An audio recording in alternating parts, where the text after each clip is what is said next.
Hi, shalom. What's up? What it do, soul fam? Welcome down my little rabbit hole on the internet.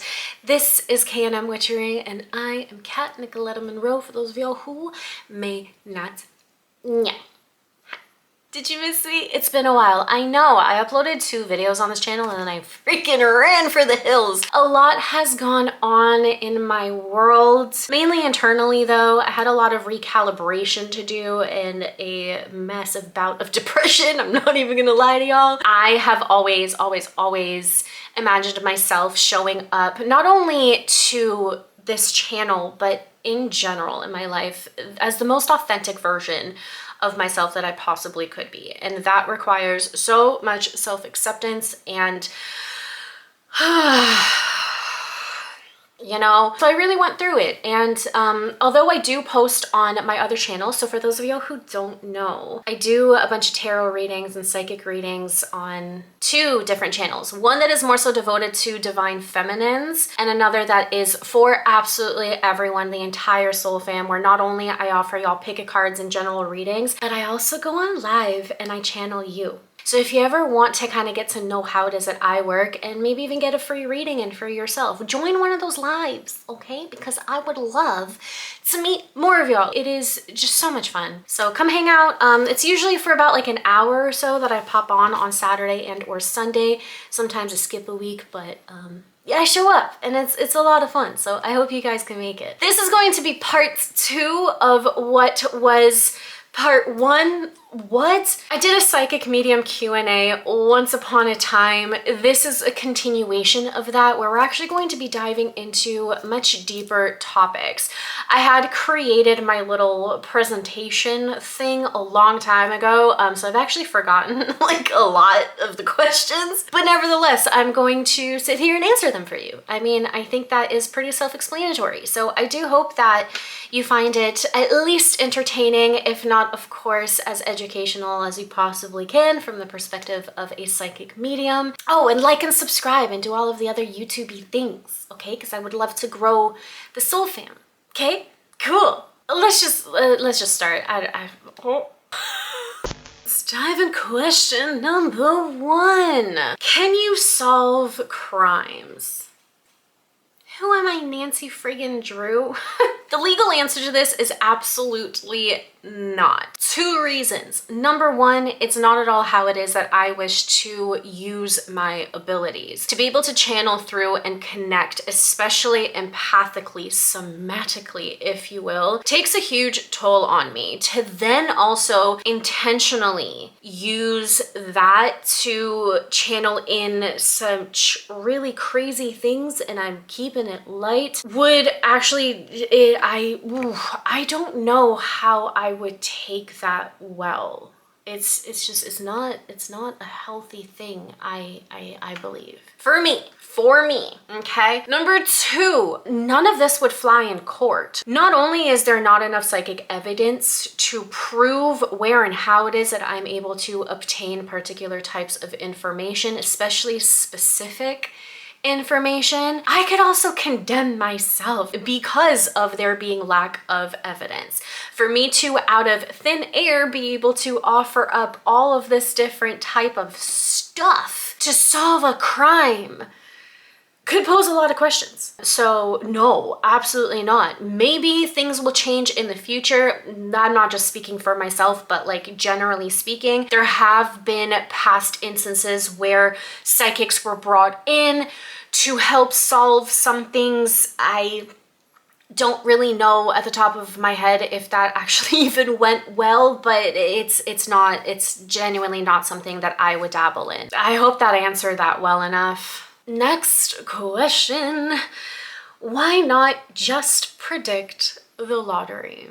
How does that Spider-Man quote go? With great power comes great responsibility. Intuition doesn't work like that. That would be more of an egotistic type of a grab, I guess, for lack of better words, because I don't really know what I was trying to say there. But that's not actually genuine to why one would even have abilities, right? Now, you can, of course, use psychic phenomenon and spirituality for more negative things, but with someone whom actually has morals, like myself, I can't fly down this type of a-hole for myself. I don't even think it would work because I don't want to use it for things like that. Now, I have inadvertently allowed people to ask me questions about, like, I think someone once asked me who's going to win in like one of like the NFL games or something. And although I know nothing about sports too, so like, don't ask me, okay? I don't know. I did give him an answer and he did win some money, so I don't know, but it's not, again, this is just another example of how it is that I genuinely would just not use my abilities. Sorry. What's the best non-divinational way to deepen one's spirituality? Yo, what a really great question. There's just a lot of these actually, like great questions, I mean. Okay, so a non-divinational way.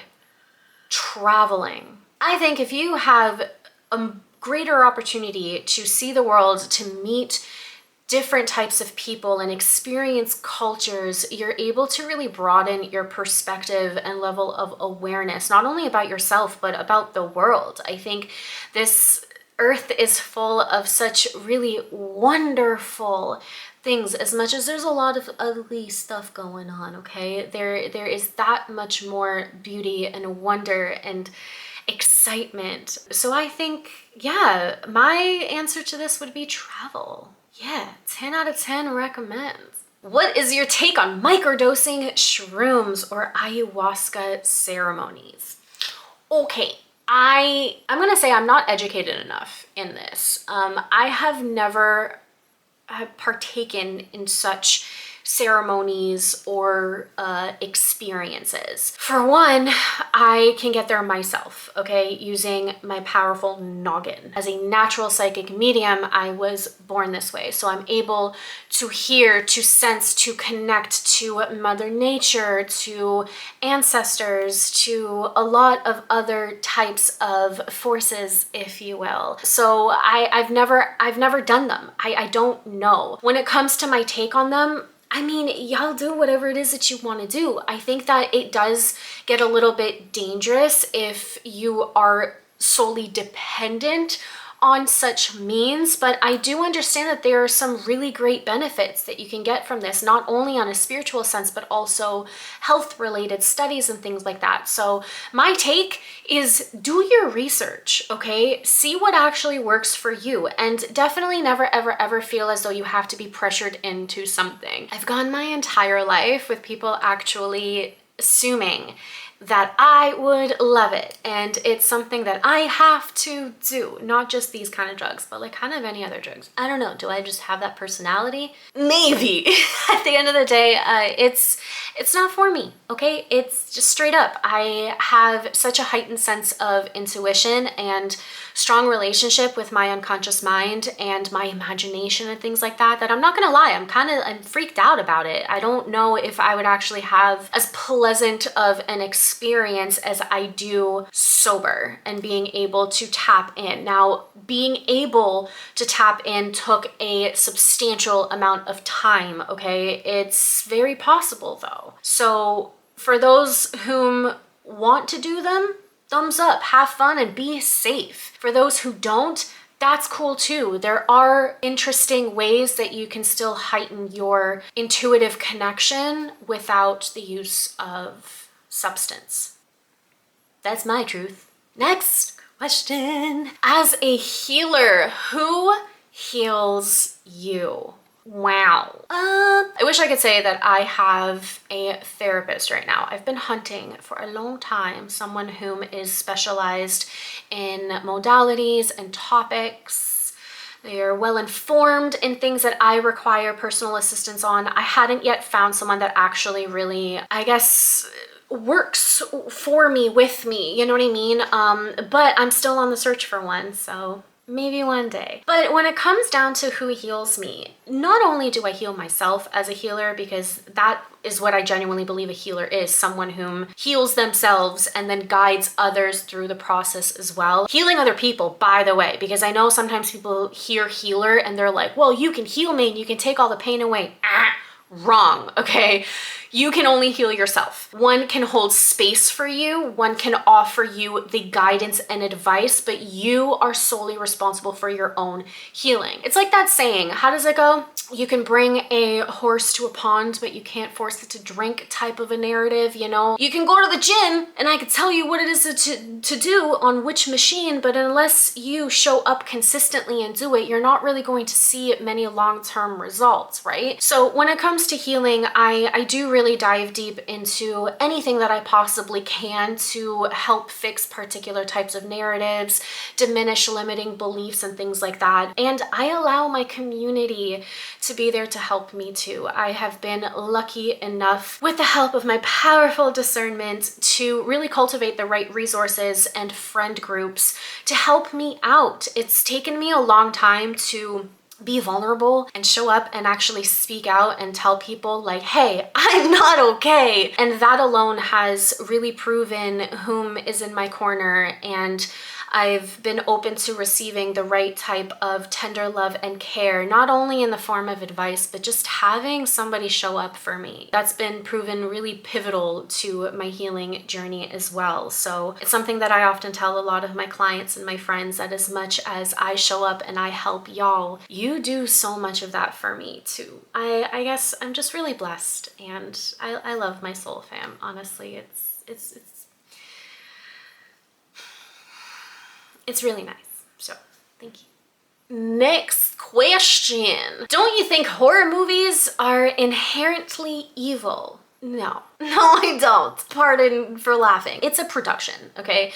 Maybe because I actually come from a background in film and television. That's actually what I went to college for. Fun fact. I'm aware of what it is that goes into certain things. Also, I'm really interested in things like true crime and all of the spooky things, which y'all are going to actually get to know a lot more if you subscribe. So remember to do that, please. But no, I don't. I think that it's okay if you don't like them, if you're unable to kind of separate yourself from that, if you have achy feelings, if it freaks you out, if you think you're going to take something home with you. Do I think that's realistic? No. But hey, who am I to tell you what it is to believe in, all right? I personally do not think that they're inherently evil. I think that it is art. Really twisted art. And I'm not just talking about Art the Clown, which, who has seen the last Terrifier? Terrifier 3? Huh? What? Please. Anyways, next question. What does being spiritual mean to you?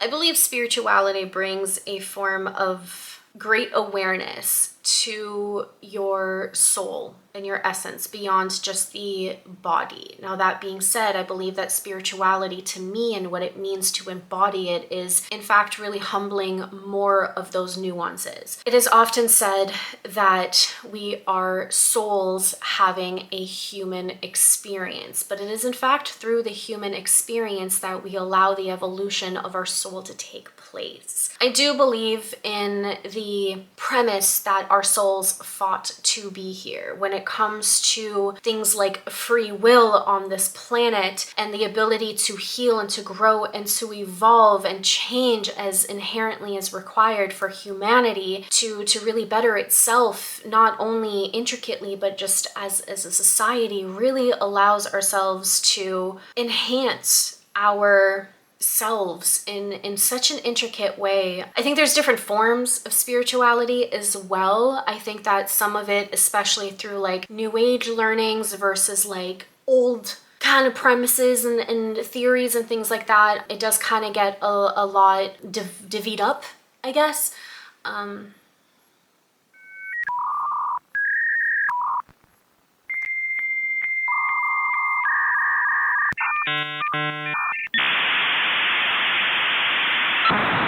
But I guess in simple terms, that would be the best way that I could answer this question. How do you manage your intuitive downloads? I always find myself becoming so overwhelmed. I get it. I get it, Jolene. Jolene, Jolene, Jolene. Oh, it is like midnight and I hope that wasn't too loud. Yeah, no, I get it. I get it. Grounding myself, okay? Hypnotherapy has drastically helped me get into my body and actually really like solidify myself in here. It helps not only be able to detach from what doesn't belong, but it allows me to also stay present, right? Like when we're feeling overwhelmed, we're just overcompassed by all of these different types of experiences that can be made easier when we bring ourselves back into our body. Spirituality oftentimes is misconstrued as us kind of getting higher and like becoming like, I don't know, like there's layers to this stuff, like there's levels, but it's not about getting higher. It's about really peeling back the onion layers to yourself. So where there is some overwhelm, it's about really respecting your limits, listening to your body and what it's telling you, and also taking ample time to really get to know yourself, because then you can find really cool puzzle pieces and symbolisms and things like that that actually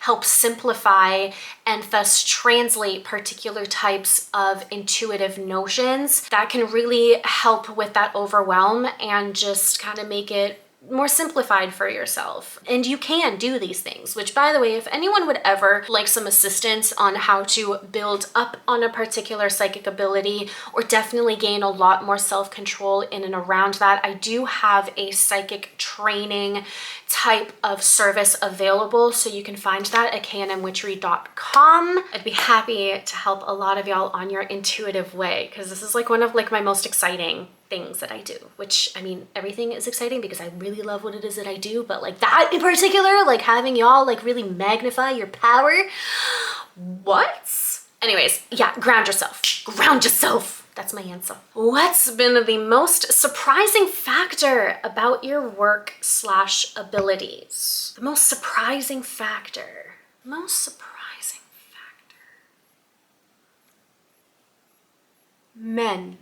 Hear me out. Spirituality, in essence, is very feminine. Now, I'm not necessarily just talking gender-wise, although obviously I'm going to be bringing that up in a hot second. But those whom are more privy and accepting of things like emotion, of intuition, of being sensitive. I've connected to a lot more women than I ever had men. And within the last year, perhaps maybe since 2023, I have skyrocketed in clients whom are men. A lot more men have been signing up for my intuitive therapy than I had ever imagined it to. And really holding space for men to feel safe, to heal and allow themselves to express their emotions, guilt-free, shame-free, has been incredibly healing to myself as well. Kind of alluding to the question of like, who heals me, you know? This brings up the premise of being able to connect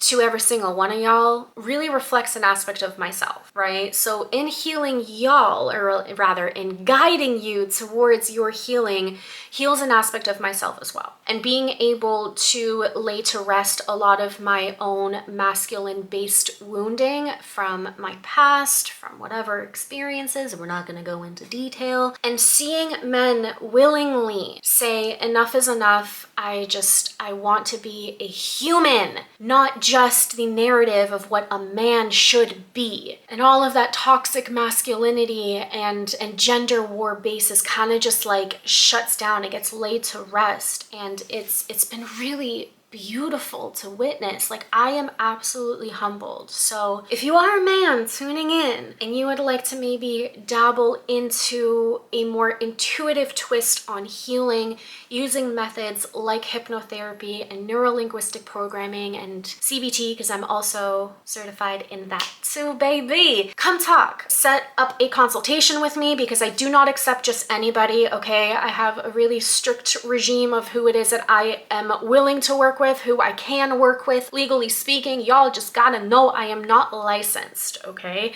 I am board certified. So as much as I am trained in a lot of modalities, I am also not at all clinical. But when it comes to really humbling yourself into your body and freely allowing yourself to express yourself emotionally, gauge in some really cool aspects of increasing motivation and enhancing whatever it is that you need to do, okay? Come talk to me. We'll see if we're a good fit, because I would genuinely love to meet more of y'all. And just know that regardless of your gender, even if you are non-binary, okay, you are welcome here at K&M Witchery. So I'd love to meet more of y'all. Let's talk.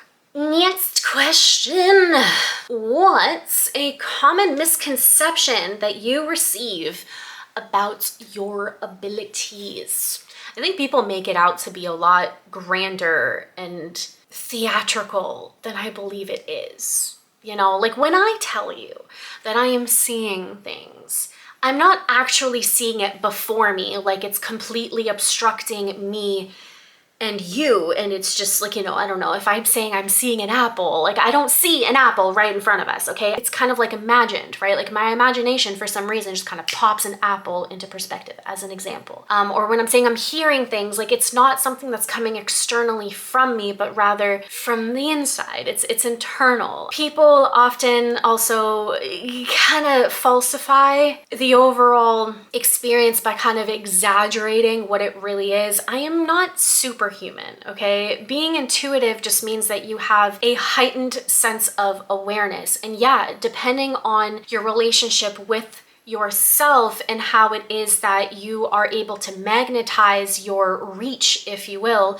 you are able to reel in different types of energies, or in other words, information that allows you to really mold it all together into some form of cognizant sense. I don't know. I'm still a regular human being. No, I'm not able to predict absolutely everything, because that's just, it's impossible as of right now. Maybe, I don't know, maybe in a few thousand years, humans will be able to get to that point.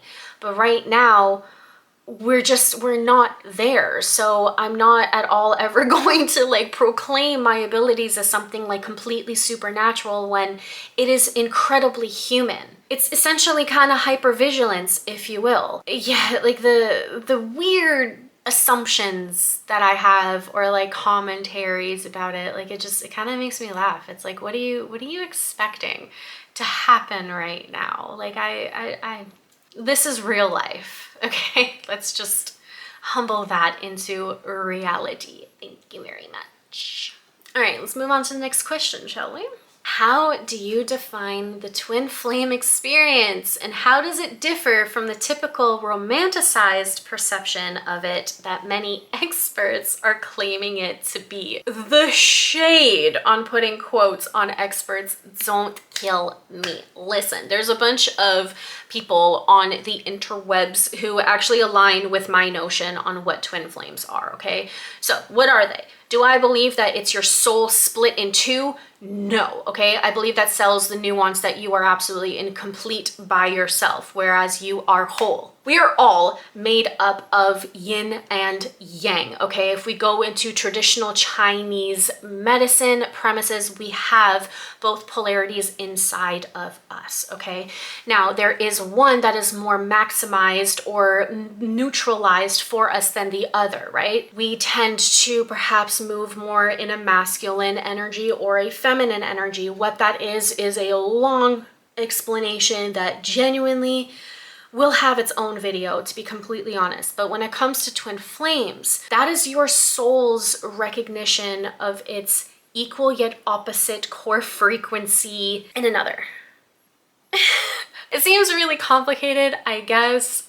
It's kind of like yourself in another, like same but different. I believe that twin flames are here also to really break the mold on a lot of deep conditioning to then reel in unconditional love on earth. It's beyond having the most extraordinary romance and love that you could ever possibly have, and much more about using a lot of discipline and will to change narratives, to really set appropriate boundaries and accept yourself, and really, again, decondition a lot of limiting beliefs from society, from our families and all of that, in order to reel in a lot more love. I don't know. I hope that I'm explaining this right. Again, I will have a video, everything that I know about twin flames, because I think that that requires its own thing. I believe that a lot of people really utilize things like twin flames to, again, really falsify connections, and it becomes incredibly manipulative and incredibly toxic. No, your twin flame would never abuse you. No, just no. Nor does this type of a connection or soul recognition actually mean that you're going to have an external union. It's about the internal union. It's about calibrating your own energies, really finding that really beautiful balance within, and again, also creating a change just through existence and that hard work that you put on self onto literally everyone that you come across, both on the interwebs and in real life, and really creating a big enhancement and like change of frequencies and energies and things like that, because unconditional love isn't at all the premise that we're just going to accept all types of toxicities and abuse and things like that, but rather deconditioning, again, false narratives and things like that, right? Like you're unconditioning everything that you possibly can individually, because it also differs per person and per twin flame thing. Like there's a lot of similarities between you and your counterpart, right? Like your feminine and your masculine counterpart, but it's also, there's so many nuances about this topic, and I could literally be here forever. But I guess the way that my perspective differs is that it offers what is hopefully a much healthier and more realistic and more practical type of an experience, which is both really gut-wrenching because you are like the scapegoat, you are the black sheep, you are the one whom is changing generational types of narratives and breaking all of these karmic things, and your counterpart really kind of catalyzes that within you, right? Like you mirror things about yourselves that makes you want to really truly love another wholeheartedly, but that itself being kind of terrifying. And we can absolutely relate a lot of these notions to things like soulmates and such, but the difference is with soulmates and twin flames is twin flames again teach a lot more of that unconditional love that most people do not actually grasp the full acceptance of. It's very highly misconstrued, whereas soulmates really help you love yourself a lot more too, right? So there are definitely pros and cons to a lot of this union, but no, I don't think that like you have like this one person in your life that you are 100% going to end up with, and it definitely isn't at all what a lot of people manipulate it to be. But it can also be really powerful and feel really beautiful and things like that too. It's an incredible type of experience that takes an incredible amount of work and healing to, in my personal humble opinion, be able to call yourself something like a divine feminine, right? To stand in your divine femininity means that you have really stepped 10 toes in on your healing journey and are likely in the forefront of catalyzing everyone else around you to do the same. It is something that it's a big job. It's a big job, even if you're not doing it publicly or on things like YouTube and things like that, right? Like it's a lot. I don't know, did I do okay, Rhiannon? Let me know if I explained this well enough. And yeah, stay tuned. Eventually that video will come up, okay? So you'll get everything from me then in a lot more of a articulate way, I'm sure. Thanks, next question. Can you tell us about your twin flame and journey?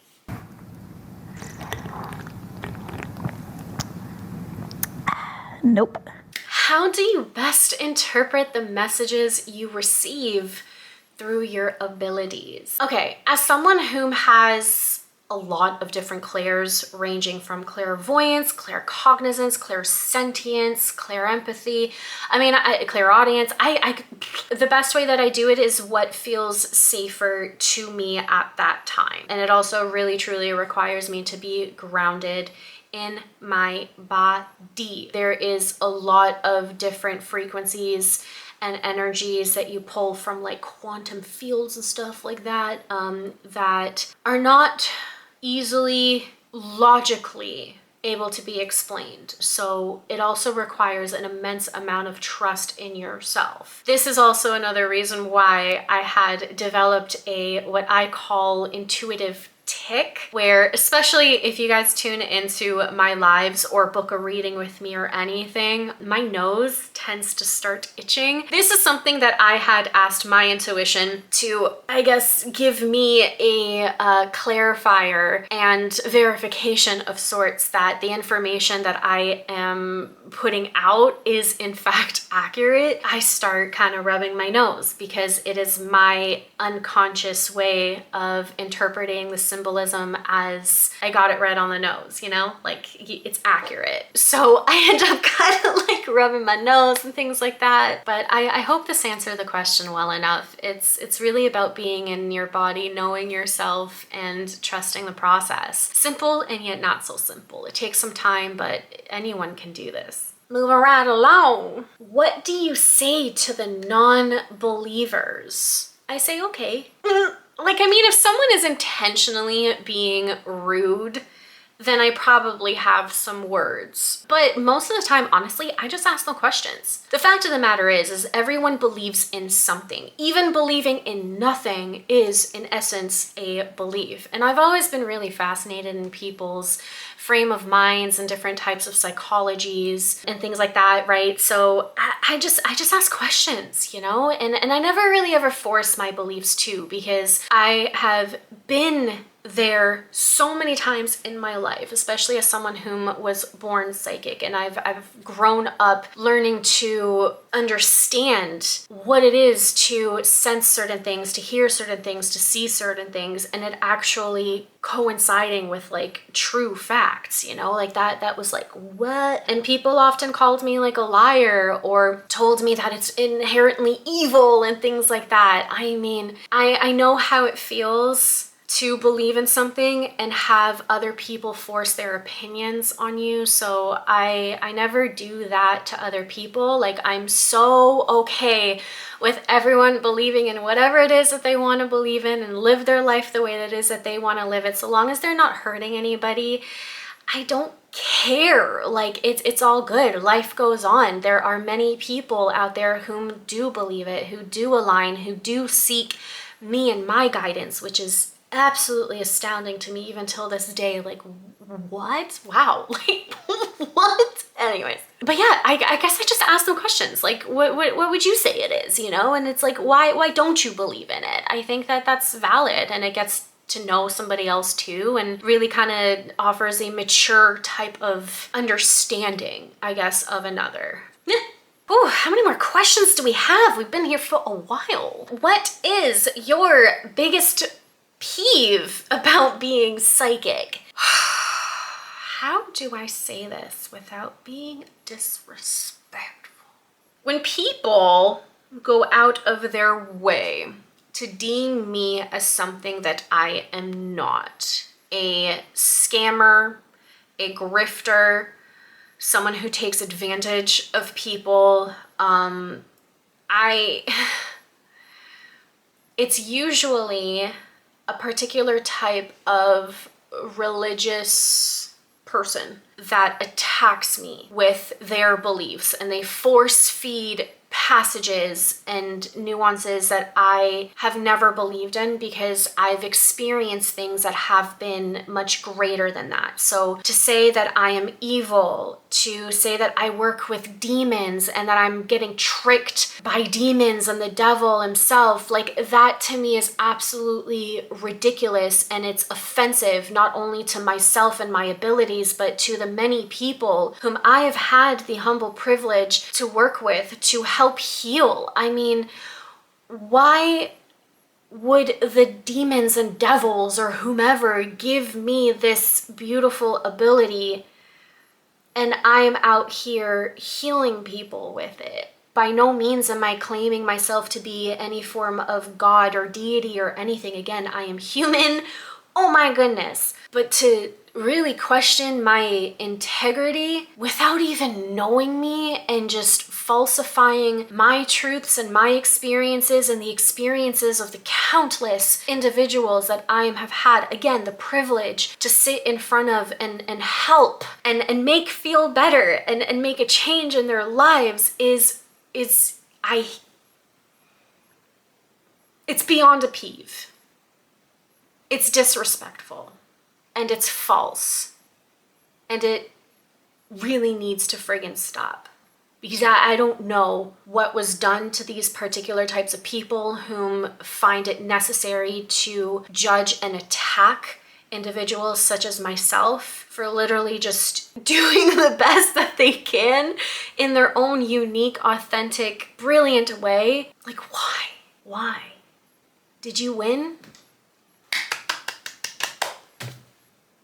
Next question. How do you explain spirituality or psychic abilities to someone who wants scientific proof? Well, the fact of the matter is that there is no substantial scientific proof that exists. And that's just the reality. But it doesn't mean it never will.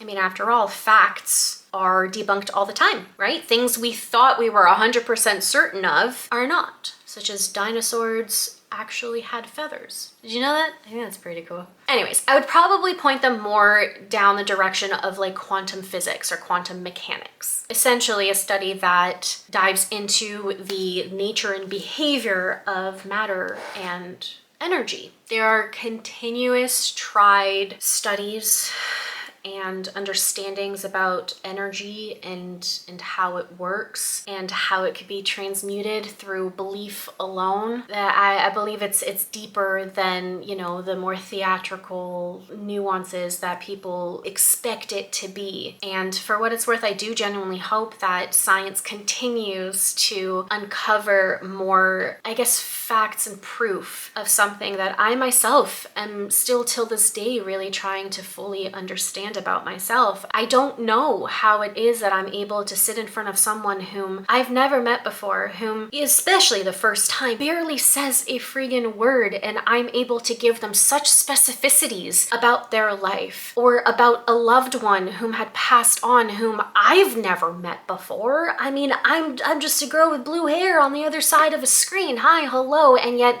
I'm able to divulge such private and intimate details. I'm still astonished every single time. I guess it's just a matter of like whether or not you believe it. There are interesting findings that do exist. Best that I got, quantum physics, man. Otherwise, there are really interesting studies and like practices that are available to read up on. In Germany, there was a recent study measuring the frequency of emotions and the validation of the scale of positive and negative experience, also known as SPANE, S-P-A-N-E. We're able to really quantify emotions as energy on a scale. And since we as humans emit it, energy, we're able to have a greater impact on it, and we can impact others, and we can really gauge other things too. Otherwise, there's also studies on what trauma does and CPTSD and hypervigilance and things like that, right? Like, I mean, we call ourselves empaths, but a lot of us are just really traumatized, and we've had to develop different ways of noticing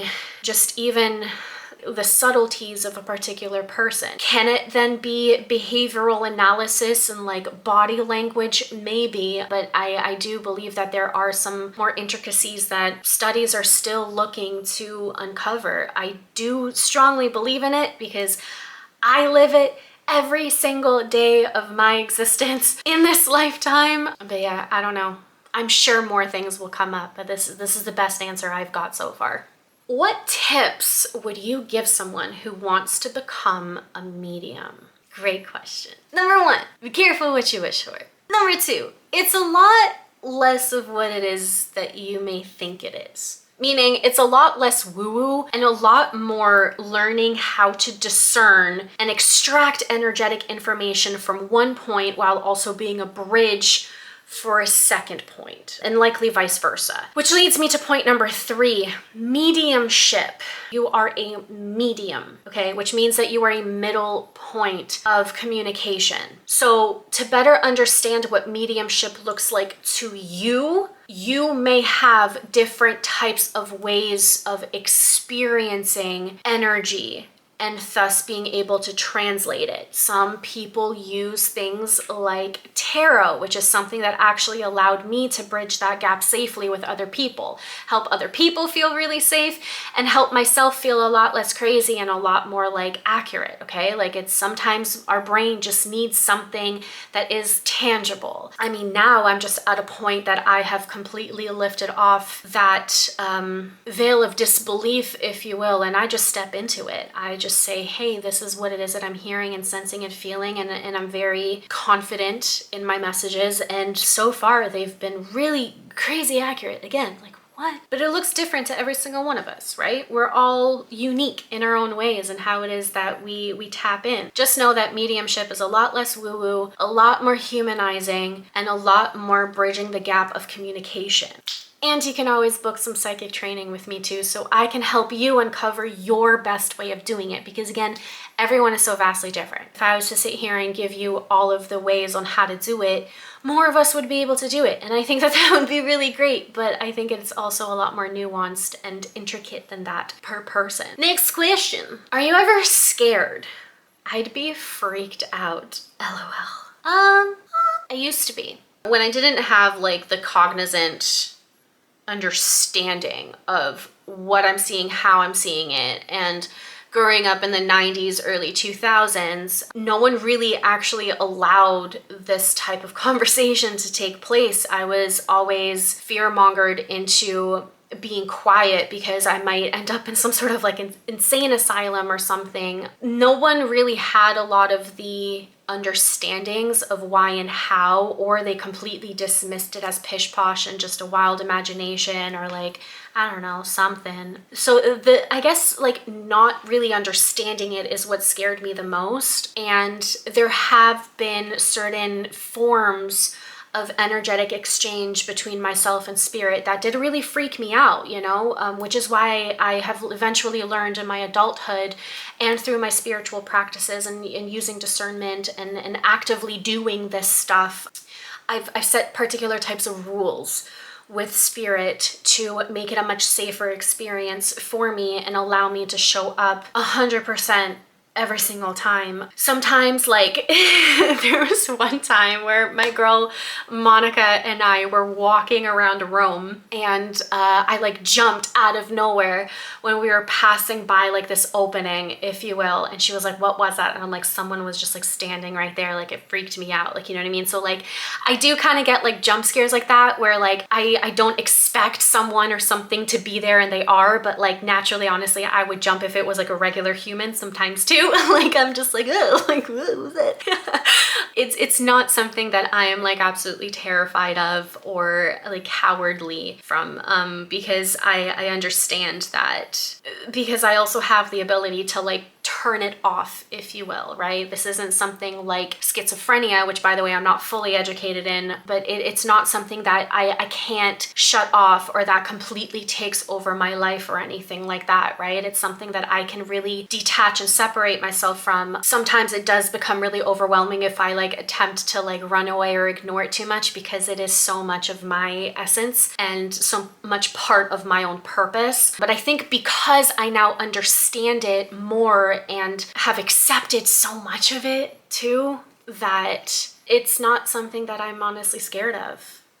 I don't know, I enjoy it. I actually find a lot of safety and healing in it. So if you're scared, just know that it's okay. It's definitely part of my experience too. And if you have a little bit more patience and offer yourself a little bit more grace and take time to really understand your abilities, you'll be a lot less freaked out by the overall experiences. So good luck. Or book with me, because I can absolutely help you with that. Let me know. You're so good at reading cards. Thank you. How long did it take you to learn tarot? This might upset some people. Literally like 4 hours.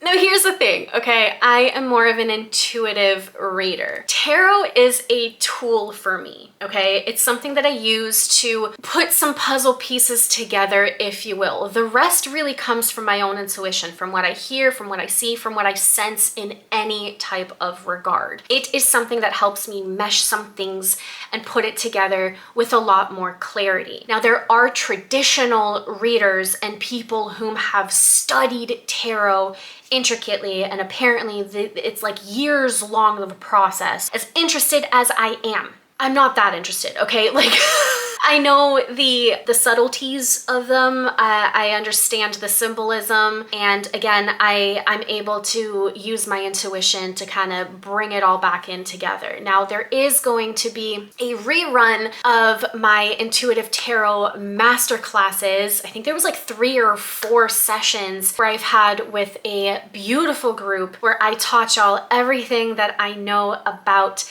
intuitive tarot. So if that's something that you would like to participate in, not just V who asked this question, but like literally anyone tuning in, let me know in the comments down below, okay? This could be something that I can bring back in 2025 or whatever year you're tuning into this. And yeah, we can have some fun with it. Yeah, it's really great. I learned it. I read through everything that I need to learn in that little booklet and stuff like that. I went card by card, studied it, felt it, you know, kind of just gauged whatever it is that I needed from like specific cards. And then I called up my best friend at the time who came over like literally the next day, and I read her to filth. And she was like, oh my gosh, like there's things that I specifically never told you about. And she was like flabbergasted at the fact that I was able to really divulge information at a quicker rate than we've ever been able to do before. She was actually someone whom growing up we used to like play with my intuition, you know what I mean? But I was always kind of freaked out to like kind of answer like the previous question because I never really truly understood it. I never knew how to like bridge that gap and really cement my clarity into it. So yeah, tarot was like a really quick process for me to pick up and, you know, kind of lay it all out. So yeah, that's my truth. You have to change my battery. Which deck is your favorite and why? You're gonna ask me to choose out of all of these decks? How? Okay, for the sake of answering this question alone, because I use different decks for different types of vibes, for different people. I'm actually always incredibly intrigued with like what deck kind of like speaks out to me for particular questions and people and things like that. But you can never go wrong with using the very first deck I ever received as the answer to this particular question. So it is the Fountain Tarot. It's a little bit worn, as y'all can see. This was the deck that Spirit had drawn me to for years and years and years. I have asked the question, why and how? Like, what am I supposed to be doing with all of these like abilities and things like that, and how can I use it? Like, what is the point? You know what I mean?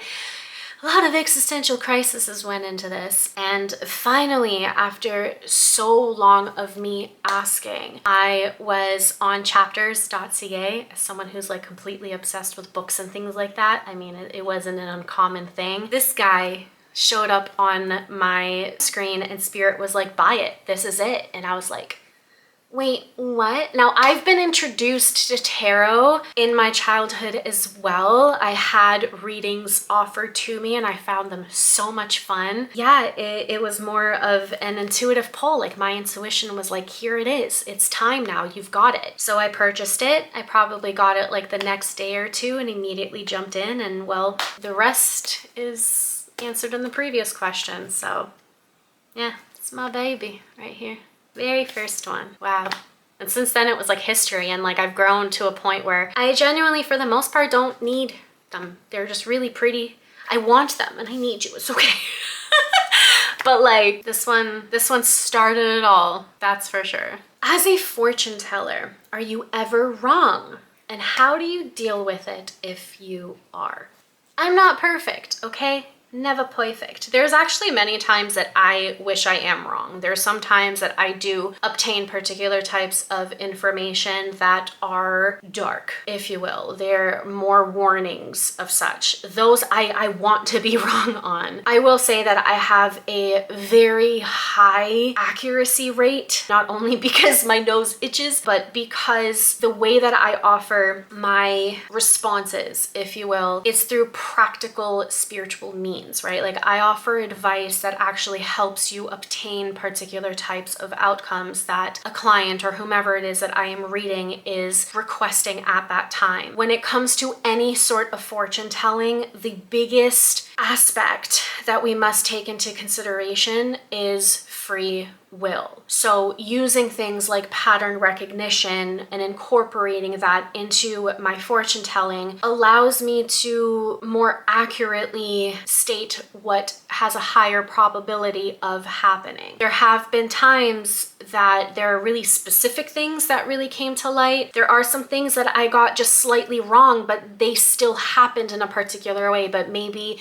I misconstrued one of like the puzzle pieces or something. I call them puzzle pieces because like I don't just get like a full picture or anything. I wish it was really that easy. I get like bits and pieces of different things, different types of senses, and I do my best to put them all together, and the rest I allow my client to make sense of because I don't know. Okay, like I don't know. So it helps when y'all work with me as well and help me bridge a lot of those gaps and make a lot of these puzzle pieces and stuff make sense, right? But ultimately the decision of whether or not something is ultimately true lies on the person whose free will is at play here, because I can tell you that you're going to meet the love of your life on a Thursday afternoon in Walmart, and you can choose to go to another store instead. It's all up to you. I don't know. If I was to put a percentage on it, I would say that I'm like 95% accurate. Sometimes I genuinely wish I was wrong. How do I deal with it if I am? I ask questions. I just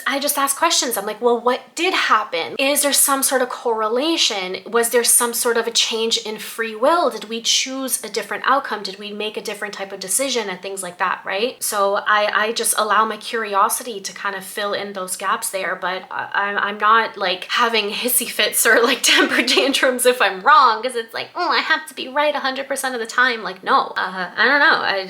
I guess I just accept it. I'm curious about it, and then we move on. Yeah. What's the best prediction you've ever given someone that came true? Again, how am I supposed to choose a favorite? One thing is coming to mind, and I did ask this beautiful soul fam for her permission to speak about it. Now, I will conceal her identity just for the sake of privacy. This is a client that I had been working with for a substantial amount of time, and she had always wanted to become pregnant, had a more difficult time kind of getting there. Personal reasons, circumstances, all of that. And I was going about my day. This wasn't even part of like a reading or anything, and Spirit showed me a cradle. And I was like, oh, what's this for? And then I heard my client's name. And so I immediately messaged her on Instagram and I said, hey, you still want that baby? She goes, yeah. And I was like, great, go do the deed. Now, I didn't use those words in particular, but I was like, go ahead and do that. And I let her know, I'm like, Spirit showed me a cradle. I know it belongs to you. This is what I'm translating it that it means. Like, you're ready. Like, the soul that is ready to be your baby is in line. Now you just gotta do the thing, you know? And I actually also gave her some like quote unquote homework, which was really fun. I could only assume. I wasn't there.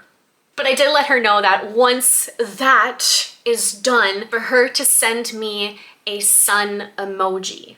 Just so I know, so I can clarify and I could be like, it's done, you know? I think maybe then a few short weeks later, she said that there was a positive pregnancy test and it was happening. And now she has a beautiful baby, and that part is really fun. I think that like so much goes into psychic mediums in and around like death and those whom have passed on, but we also have the privilege of denoting who can come in, you know? And I think that when it comes to some of like the happier types of predictions is being able to help somebody create a life.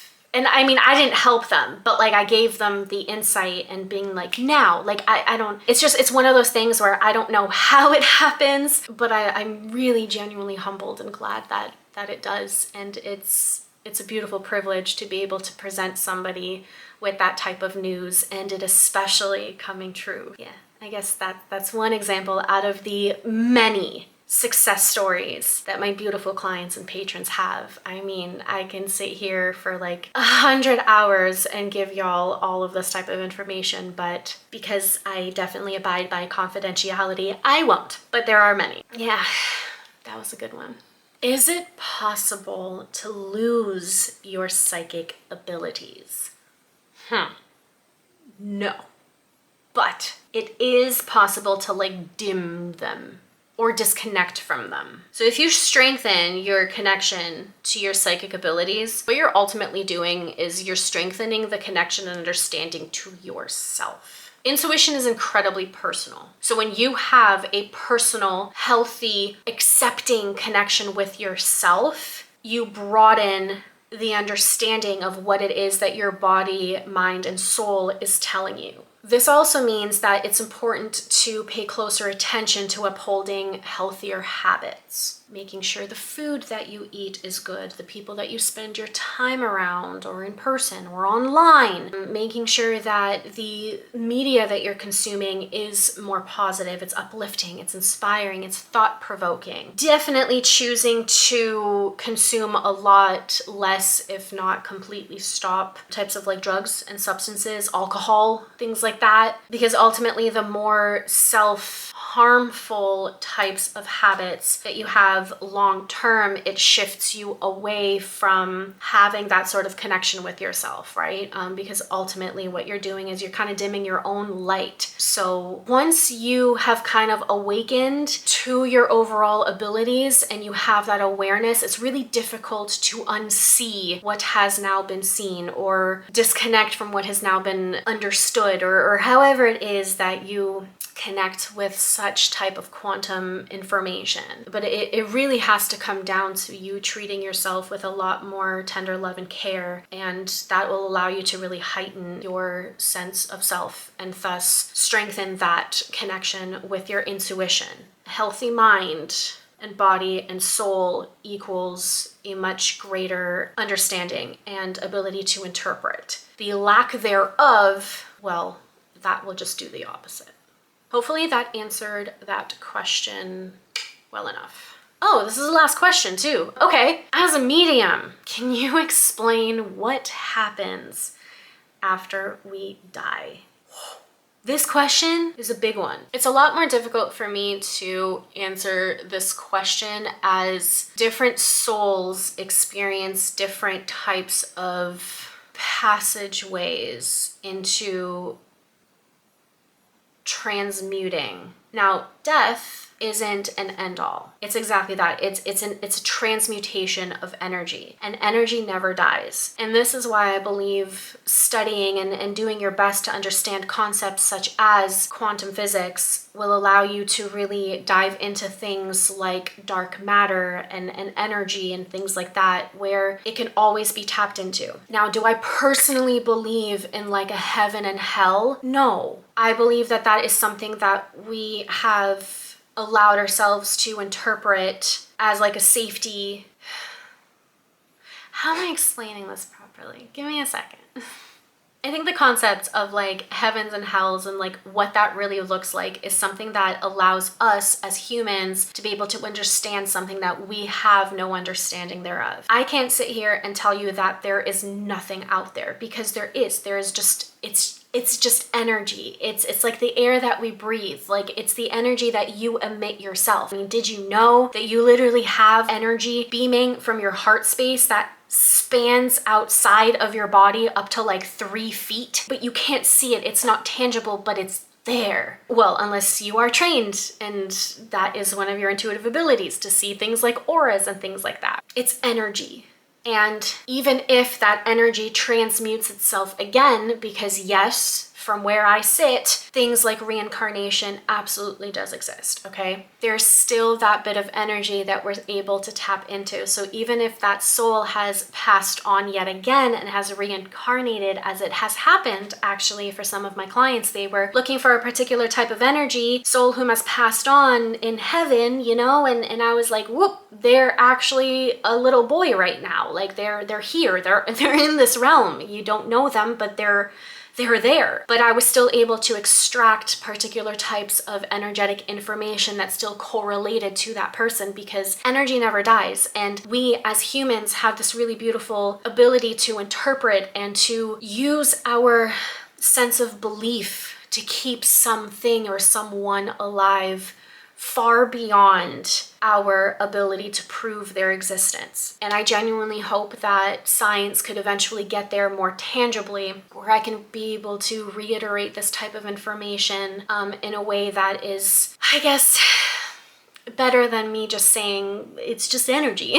But yeah, you become energy, you leave your body. And there is, in my own intuitive realm, with my own powerful mind, I have created an imaginary space, if you will, where I meet particular types of souls whom had passed on. Like I created my own heaven. And I think that that is kind of welcoming in the premise of the idea of heaven and things like that. When it comes to things like hell, I believe that that is just a trapped emotion and an energy that we ourselves as humans have sensed in a particular place. So like if there is somewhere that is haunted, right? A lot of times people sense or see or hear different types of like evil presences, or very, I guess like assertive and aggressive types of energies, or very sad energies, right? Like these are very heightened senses of emotion that then get translated to our best idea as individual people are able to interpret energies, which also explains why there are many people whom don't, because they don't believe in that such a thing. And you may be completely agnostic or atheist or whatever the heck, and not at all believe in spirits and things like that, and yet still have a more spiritual based experience, because there's a part of you unconsciously that does believe in it. But our ego tends to shut it down because there is no proof, and we would literally lose our minds if we can in fact all just connect out of nowhere, you know what I mean? I'm sitting here wondering like, why the heck did I have that type of experience growing up where I'm like, I can see them straight up, like what? But I guess maybe I was born with like a greater sense of like belief in such things, which only got heightened as I grew older and solidified more of that. But yeah, I genuinely hope that I answered this question respectfully, because it's honestly the way that I can explain it from my experiences and from how it is that I work with energy. It's energy. It's there, it's intangible, but it can still be felt. It can still be processed through our wonderful senses. Or of course, you use a medium such as myself to help bridge that gap. It's just energy, baby.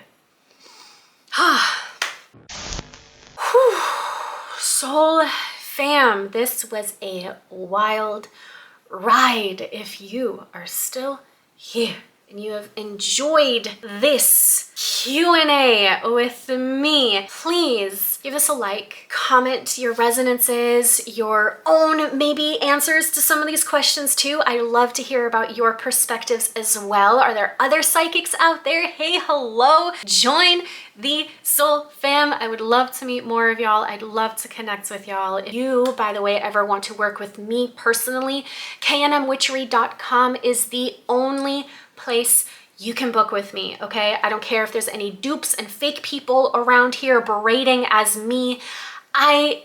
It's not me. It's not me. Trust me. I'm not out here finding y'all. Y'all find me. Your intuition brings you to me, okay? So if you feel that pull and you would like to use your powerful free will and trust your intuition and connect, just know that I am absolutely open and available to each and every single one of y'all. Book with me at knmwitchery.com for any of my psychic services, my psychic training, my intuitive therapy if you want to dive into a lot more of that intricate type of unconscious based healing through hypnotherapy therapy, NLP, and any other type of therapeutic means, you can book with me at k9witchery.com. That's it. That's the only place. I hope that you guys stick around. On this channel, there's going to be a ton more content that is both educational and entertaining. You're also going to have some things that are they're just more me. I just want to spend some time with you guys. Is that okay?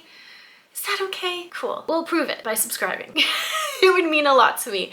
And of course, you can always share this along to anyone else that you believe could be interested. Because it's a privilege to meet more and more of y'all. So yeah, help me help y'all. And I hope to see you guys in another video. Thanks so much again for being here. Peace. Mwah. Have you seen part 1? Click right here. Click right here for another Q&A, okay? Because, you know, there's more where this came from. See you there.